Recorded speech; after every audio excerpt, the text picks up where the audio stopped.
Thank you all very much for coming back out here to Frenchman and North Villeray Street. We all came back here to make it clear that the culture of death and violence on the streets of New Orleans is unnatural, it's unacceptable, and the people of New Orleans have had enough.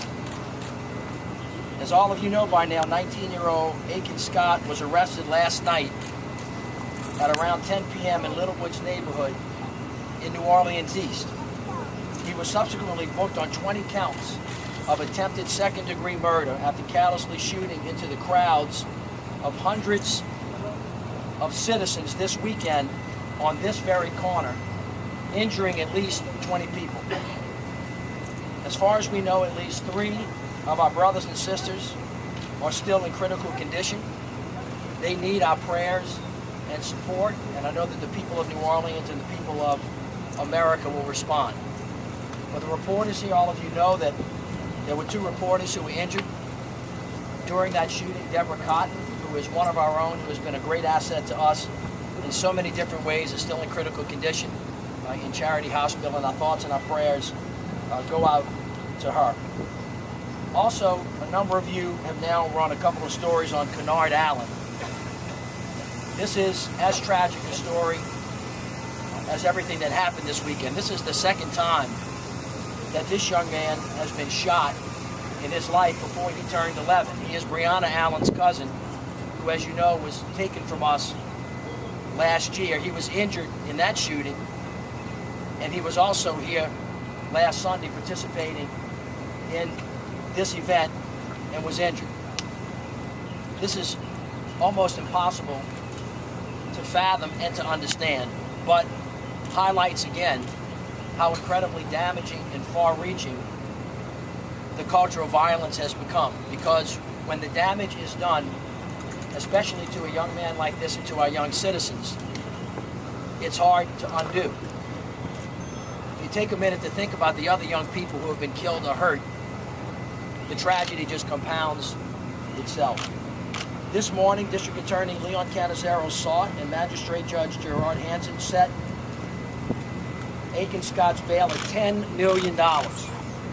This is a clear signal that this type of disregard for human life on the streets of New Orleans is always unacceptable.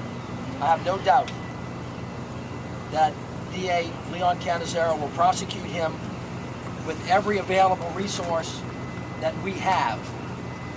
Chief Surpass will also make an announcement shortly that we have a second shooting suspect in custody, and we have several other people who have been arrested for being accessories and harboring these individuals, as we said they should be careful not to do a couple of days.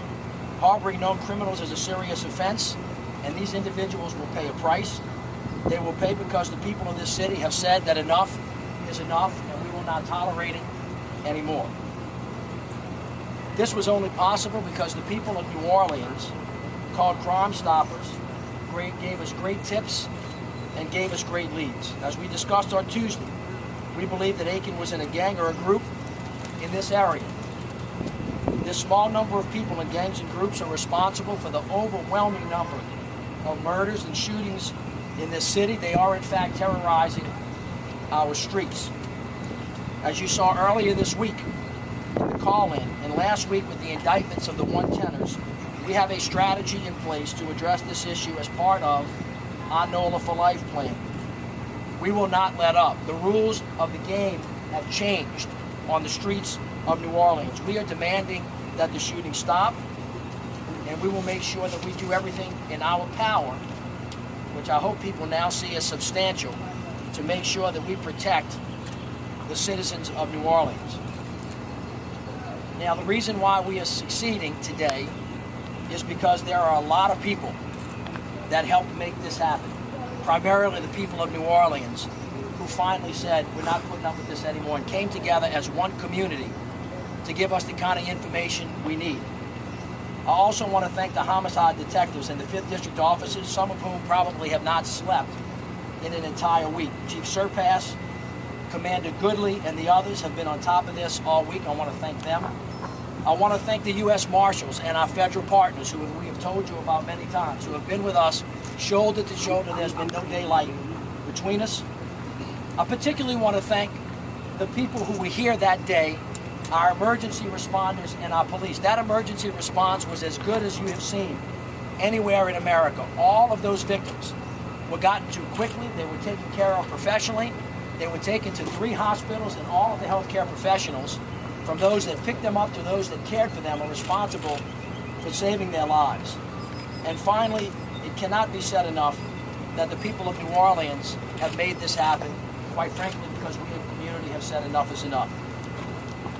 We have a lot of things moving in the right direction in the city of New Orleans. I have spoken often about that. But murder and violence continues to hold us back. There's too much death and violence on the streets of New Orleans. And though we are not all at fault, every one of us that's standing here today, the people in the city of New Orleans, the people in the state, and the people of America are in fact responsible for finding an answer to this problem that has been with us too long. The people of this city are going to reclaim this block. They're going to reclaim this city. Next week, we're going to demolish the blighted house next door to this property here. Chief Buckner and the original Big 7 Social Aid and Pleasure Club will be back out here on this very street, on this very spot that we called Sacred Ground the other day on June 1st at 1 p.m. And we are going to do what we have to do to protect our culture and our great city. We will not bow down. That is a familiar phrase to all of us in New Orleans, and we will not back up. So I thank you all very much. I want to now turn it over to Chief Surpass for more details. Thank you, Mr. Mayor. Through investigative leads as well as some tips that were called into Crime Stoppers, detectives were able to locate 19-year-old Akeem Scott last night in Little Woods and take him into custody without issue.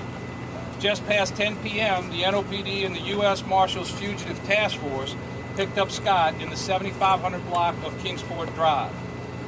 Scott is now arrested and charged with 20 counts of attempted second-degree murder and is being held on a $10 million bond. Also, last night, investigators learned that 4 people were aware that Aiken Scott was wanted for last Sunday's shooting, but did not turn him in and instead provided him aid and comfort. These individuals are 32-year-old Nakia Youngblood, 22-year-old Bianca Hickerson, 28-year-old Brandy George, and 19-year-old Justin Alexander. All 4 are in NOPD custody and are charged with accessory after the fact to attempted second-degree murder and obstruction of justice by harboring a fugitive. And through further investigation this morning, detectives learned that 24-year-old Sean Scott, Aiken's big brother, also participated in this crime and has been charged with 20 accounts of second-degree attempted murder.